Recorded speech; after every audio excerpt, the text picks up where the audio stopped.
Hey, let's find a roadmap to the upset of the decade, Michigan State versus Ohio State. We go through all the keys of the game, and then after that, well, hey, there's some MSU basketball news we have to get to, and then we see if we can keep our five best bets rolling in the green as we go forward. Let's go.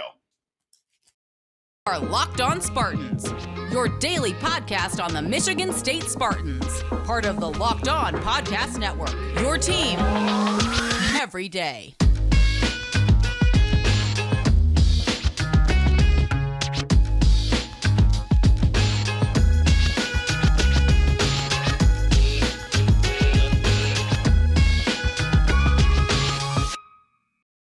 My favorite people of all time, yes, the listeners and the viewers of Locked On Spartans, thank you so much for keeping it tuned here to your team in green and white. Yes, talking about them 5 days a week here on the Locked On Spartans podcast. And I know things have not been all too delightful lately in the world of Michigan State athletics, but we're going to try to have some fun today. We're going to try to be a little bit optimistic, really as optimistic as you can be, as Michigan State is playing Ohio State this weekend here.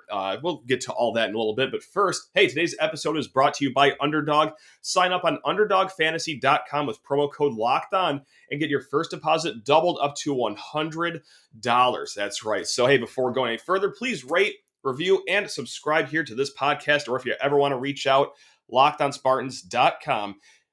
LockedOnSpartans@gmail.com is the place to find us. So let's get to it. If you've listened to any other episode this week, or really if you have two sets of eyes and you've been watching this football season, you know that things have not been going well. And also earlier this week, I said that there ain't no way Michigan State is upsetting Ohio State. And I said that on Tuesday. But I also said by Thursday morning, I will come up with a road path to a victory for Michigan State because I'm a sick person. Really, essentially, I'm a college sports fan. And this is the beauty of college sports is that no matter who we're facing, whether it be Okemos High School, you can get pretty scared for that game as much as you can get talked into your college team beating the Buffalo Bills if they were to roll into town. So yes, with the Ohio State Buckeyes, one of the two teams that's tied to win this whole thing. And by the whole thing, I don't mean the Big Ten. I mean the Natty Daddy, the national title. We're going to find a way for Spartan victory here. It's Thursday afternoon. This morning, we hatched the plan to get to an MSU dub. Now, listen, hey, okay, before I go any further, do I think Michigan State is going to beat Ohio State?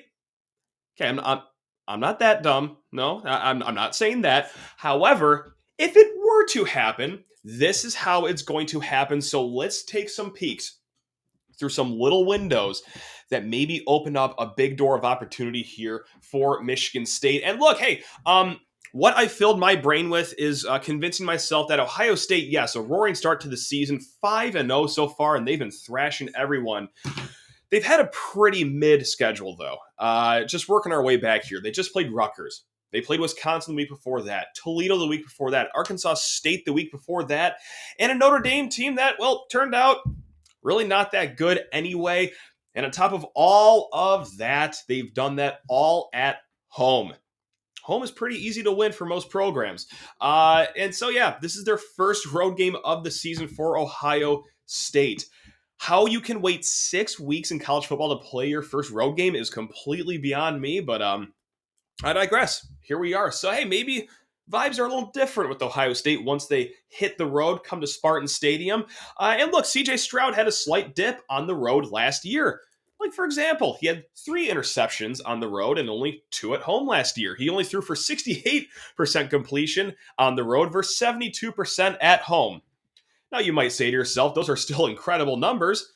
Look, we're trying here, okay? We're trying here. If a 4% dip in completion percentage is all that we get, well, dang it, that's what we're going to be taking here. And also, too, hey, let's look at our own team. Bryce Behringer, yes, he is going to have himself a game today. The 2018 game against Ohio State at home still lives rent-free in my head, where Drew Chrisman, the Ohio State punter, had Michigan State having 5 drives in the second half, starting at the 6-yard line or shorter. Hey, maybe Bryce Behringer has his Drew Chrisman moment. Maybe he keeps backing those Buckeyes up to their own end zone. So let's move forward here. Let's go to the keys of the game here. And we're going to be looking at both sides of the ball, all facets of the game here, and one key to the game here. And look, you got to accomplish 3, if not 4 of these keys here to even have a chance at an upset. But let's talk about it. Key number 1 is getting to CJ Stroud. Ohio State's 2 receivers, Emeka Egbuka and Marvin Harrison Jr. each have over 400 yards receiving. They're the only team in the Big Ten with 2 receivers over 400 yards. Point blank, look, our secondary is going to get burned by these guys. Now, the way to combat that is by pressuring Stroud. So here's why you can do that. You might be getting Jeff Petrowski and Chris Bogle back. You also might not be, but hey, you could be. Also, Michigan State on passing downs has a top 25 sack rate in the country. So hey, that kind of bodes well. But here's why it'll be hard. Ohio State's passing down sack rate, okay, that's 8th best in the country. So they're really good at protecting CJ Stroud. And also too, Michigan State's blitzes have not been getting home the last few weeks. So really, we're running out of options about how to go about the blitzes, what schemes to run up. So maybe at the very bottom of Scotty Hazelton's bag of tricks is something for the Buckeyes that none of us have seen yet. So, okay, that's one key to the game. Look, again, I'm trying here. This is a really good Ohio State team. Key number 2, can you mitigate the damage Ohio State can do on the run? Can you limit the time of possession that they have? Can you take away an aspect of their offense? Can you get off the field on 3rd and short, running down situations? Now, here's why you can do it. Michigan State's run defense is pretty good. They have a 39.1% opportunity rate. Now, what on earth does that mean? What does that mean, opportunity rate? It means essentially when there's 4 yards or more to get on the ground, that's the percentage of runs that go over 4 yards. Michigan State is holding their opposition to just 39%, and that's 18th best in the country. So the Spartans' run defense, still pretty good. Also, this is by far the best run defense unit Ohio State will have faced so far this season. And they also have health concerns with running back Travion Henderson. He was out versus Rutgers, limited against Toledo, but in between those 2 games, he played pretty well against Wisconsin. Okay, now here's why that's going to be a little hard, though. Their backup running back, Mayan Williams, he played okay last week. Let's look up his stats right here. 9.0 yards per carry and 5 touchdowns, which tied a program record. So yeah, their backup running back still pretty good. And hey, remember that opportunity rate we just talked about? Michigan State's defense is 18th best in the country. Okay, well, Ohio State's offense, 2nd best in the country in opportunity rate, and also 1st in the nation against stuff rate. Stuff rate is the percentage of plays that get stopped at or behind the line of scrimmage. That's only 6.8% of their runs have done that this year, and that is not just 1st in the nation, but that is so far on pace for a historical rate. Usually the best team in the country ends at around like 10, 11, maybe 12%. Ohio State's below 7% right now. But again, they have not faced a run unit like Michigan State so far this year. And I'm not saying Michigan State is world beating, but so far the opponents that Ohio State has played have been anything but. Now, MSU's run offense, okay, got to talk about that. Hey, Ohio State's run defense is giving up 3.3 yards per carry, which is middle of the pack in the Big Ten. Now, with that said, Michigan State's run offense, getting 4.4 yards per carry. That's 9th in the Big Ten. And MSU's passing game really quick. Look, and I truly believe this, and this might even sound silly, but this could be the best passing attack that Ohio State has also played so far this year. I mean, you mean to tell me that Wisconsin is better? No. Rutgers is better? No, probably not. Even Notre Dame and Tyler Buckner, I think the kid's name was? No. But hey, we know this. The Michigan State's passing game has struggled. However, the ceiling is still there. Look, you have all the weapons around you. Maybe, Peyton Thorne understands that he's playing with house money today. So, hey, look, we're grasping here, but it's what we got. Can Michigan State find a rhythm in the passing game? That's going to be massive coming up. But hey, again, for every one of these stats, for every one of these glimmers of hope, excuse me, getting over a cold here. We're going to try to see if we can make it 30 more minutes this episode. With that said, okay, Ohio State has given up just 28 passing plays against them that have gone for 10 yards or more. Passing plays that have gone for 10 yards or more. Ohio State has only given up 28 of those. That is tied for 7th best in the nation.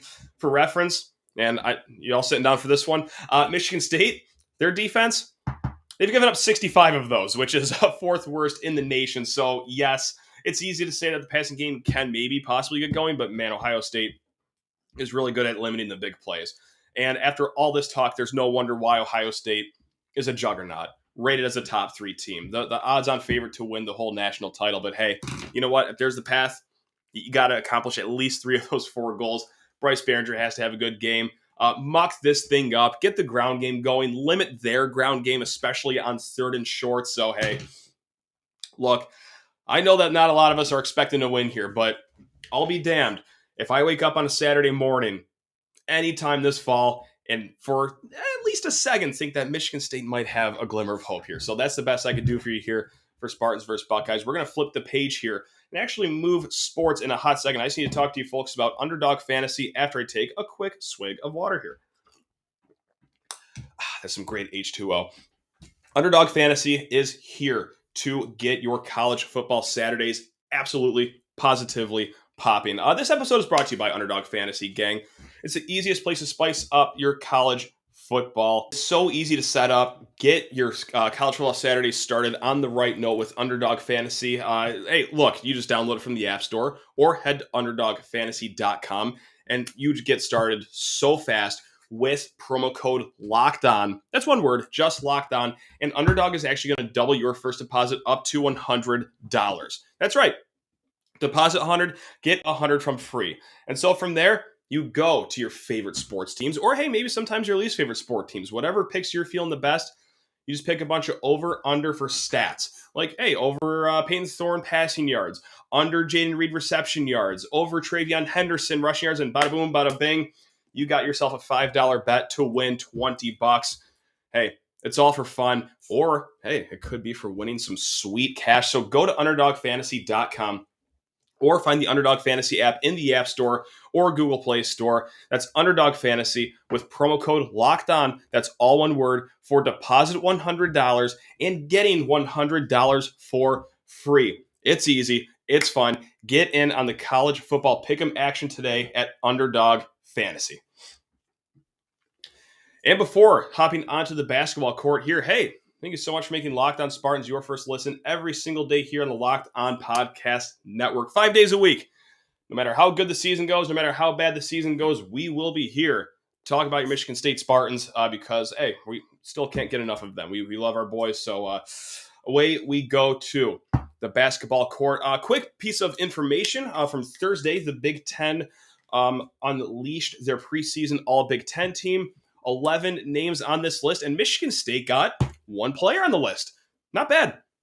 Not bad. So, and that player would be, drumroll please, if you don't already know, it's Malik Hall. Malik Hall, yes, coming back. As you know, he'll play the 4 this year, probably a little bit of the 3 this year. Might even see him slip down to the 5 this year because, look, Michigan State has got a short roster this year, and that could be for better or for worse. We're going to have to stay tuned to find out there. But yeah, Malik Hall, all Big Ten preseason team. He joins Terrence Shannon out of Illinois, Trace Jackson Davis out of Indiana, Chris Murray out of Iowa, Hunter Dickinson out of Michigan, Jamison Battle out of Minnesota, Jalen Pickett out of Penn State, Zach Edey out of Purdue, Clifford Omarui out of Rutgers, Chucky Hepburn at Wisconsin, and Tyler Wall out of Wisconsin as well. Last year, Malik Hall, 8.9 points per game, 4.6 rebounds. And look, we know how volatile of a player he is. He is the human form of cryptocurrency on the basketball court. Like you can get an elite game out of him, as well as you could see him really not have a big day in the box score. He actually last year he never had 3 straight games in double figures, and even those back-to-back games with double figures, that third game would drop off pretty substantially. So hopefully he could be a more consistent player this year. And look, it's going to be an interesting year, and yeah, it's just really going to be – I think he does earn this spot on the All-Big Ten team just because of how pivotal and how versatile he can be for Michigan State. He's a guy that shot above 30% from 3 last year, but he's also a guy that has the length that could defend the other team's 4. And God, we'll see if he has to defend any 5s and seeing how that goes this year. But yeah, regardless, heading into the year, Michigan State has 1 player on the board. Now, could you make an argument for other Spartans to be on this all Big Ten preseason team? Sure, like, AJ Hoggard, pretty good player. But actually, if you ask me, I'm glad he didn't make that list. Because AJ Hoggard strikes me as a guy that just loves to play with a chip on his shoulder. So, like, the more chips he could have going into this year, the better. So, no, I don't want to see AJ on any preseason all-anything team. Let's have our point guard as pissed off as humanly possible. So he charges into this year ready to play some FU basketball because I think that's when AJ plays his best. So, yeah, there we go. Also, some recruiting news as well. James Brown, no, not the former singer, the I feel good guy, but no, instead a 2024 prospect out of Chicagoland area, 6'9" center, top 30 player in the country for 2024. And look, this kid is doing the parade of visits right now. MSU is his second visit. He was at Missouri last weekend, visiting North Carolina, Notre Dame, Duke, and Illinois, all pretty much in consecutive weekends as well. And it's interesting because, just like I said, 2024 kid, he hasn't even started his junior year of high school, but he's taken all these official visits. And, with that said, then it's like, well, is he looking to reclassify? Actually, no, he did an interview with Stock Risers and he said, quote, "I want to be a pro eventually, but I don't think reclassifying is an option. I'll be going to college when it's my time to go." So he was asked, are you going to reclassify? Are you going to look to jump straight to pro? And look, if what he told Stock Risers is true, no. But it looks like this is a kid that wants his decision wrapped up, sooner than later. So there you have it. This would be a big one. I don't think it's saying the obvious. Like, oh, what makes his game great? Look, he's a 6'9" kid, rated top 30 in the country. That means he does pretty much everything good. Like, for example, like he could dribble with the best of them. He could extend his jump shot out to like 15, 18 feet. Pretty good right there. So, yeah, he's a really good player. Now, why to be optimistic about this recruiting battle? Despite you're going up against, North Carolina. Illinois is a spicy team. Oh, yeah, Duke is still pretty good. Him and Jeremy Fears, that's right, 2023 point guard commit Jeremy Fears, have known each other since second grade. Second grade, that is quite the relationship right there.